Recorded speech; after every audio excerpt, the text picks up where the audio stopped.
जनवरी की कड़कती ठंड थी। 4 दोस्त रोहन, समीर, अमित और विकास एक टूर पर निकले थे। सबसे पहले वो किला महाराजगढ़ जाते हैं। रात काफ़ी हो चुकी थी और ठंड से हाथ पैर सुन्न हो रहे थे। किला महाराजगढ़ बहुत पुराना था और इस किले के पीछे की ओर कोई आता जाता भी नहीं था। वहाँ कुछ लोग तंबू लगा कर रहते थे, पर आमतौर पर इस समय वहाँ पे कोई नहीं होता था।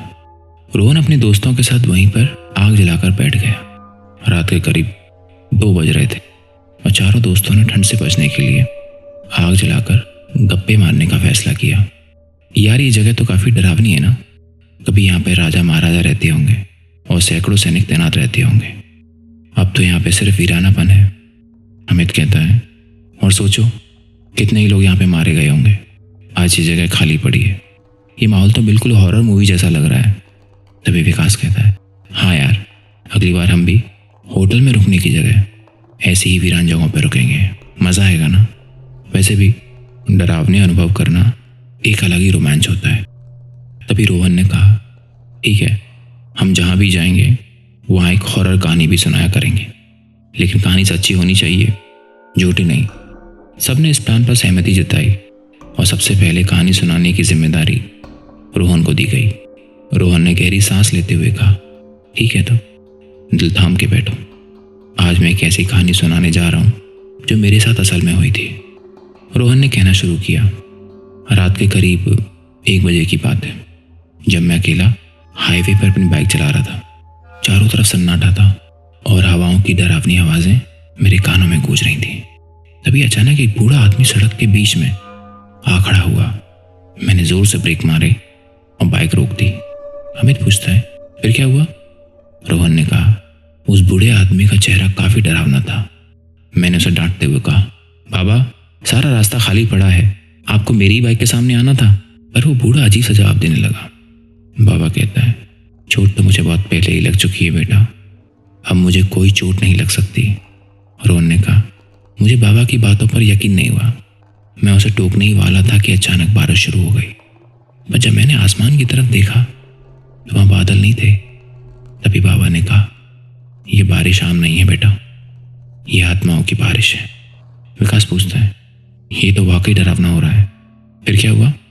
रोहन कहता है, तभी बाबा मुझे अपनी झोपड़ी की तरफ ले गया। अंदर लालटेन जलाकर मुझे बैठने के लिए कहा। मैं डरा हुआ था लेकिन उत्सुक भी था। बाबा ने मुझे बताया कि कुछ दिन पहले ही इसी सड़क पर एक भयानक एक्सीडेंट हुआ था जिसमें एक बाप और उसका बेटा मारे गए। अब उसी बच्चे की आत्मा इस सड़क पर भटकती रहती। ये सुनकर सबके रोंगटे खड़े हो गए। अमित ने पूछा, क्या सच में आत्मा भटकती है? क्या सच में? रोहन ने आगे बताया, बाबा ने कहा कि उस आत्मा ने मेरे दोस्त समीर को पकड़ रखा है और मुझे उसे बचाने के लिए उसी सड़क पर वापस जाना होगा जहां एक्सीडेंट हुआ था। मैंने डरते हुए बाबा की बात मानी और उस जगह पर पहुंचा। वहां का नज़ारा बहुत डरावना था। आत्माएं समीर को घेरे खड़ी थी। तभी अचानक बिजली चमकी और बाबा वहां आ पहुंचे और उन्होंने कुछ मंत्र पढ़े जिससे वो आत्माएं जलकर खाक हो गई। समीर पूछता है, तो बाबा कौन थे? रोहन कहता है, बाबा वही व्यक्ति थे जो उस एक्सीडेंट में मरे थे। वो अपने बेटे की आत्मा को शांति दिलाने के लिए आए थे। फिर बाबा धीरे धीरे धुआं बनकर गायब हो गए। अमित और विकास बोलते हैं, यार ये तो बहुत डरावनी कहानी थी। वो चारों दोस्त आग के पास अपने हाथ सेक रहे होते हैं।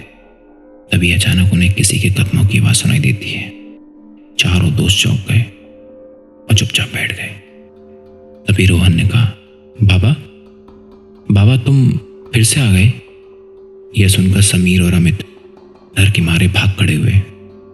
लेकिन जब रोहन और विकास हंसते हुए उनके पीछे आए तो सबको पता चला कि ये सब एक मजाक था।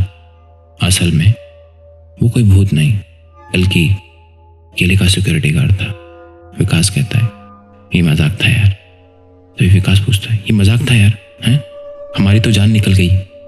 वैसे भी ऐसी जगहों पर थोड़ा डर ही रोमांचक होता है। सभी हंसते हुए वापस आग के पास बैठ गए और इस डरावनी कहानी का मजा लेते रहे।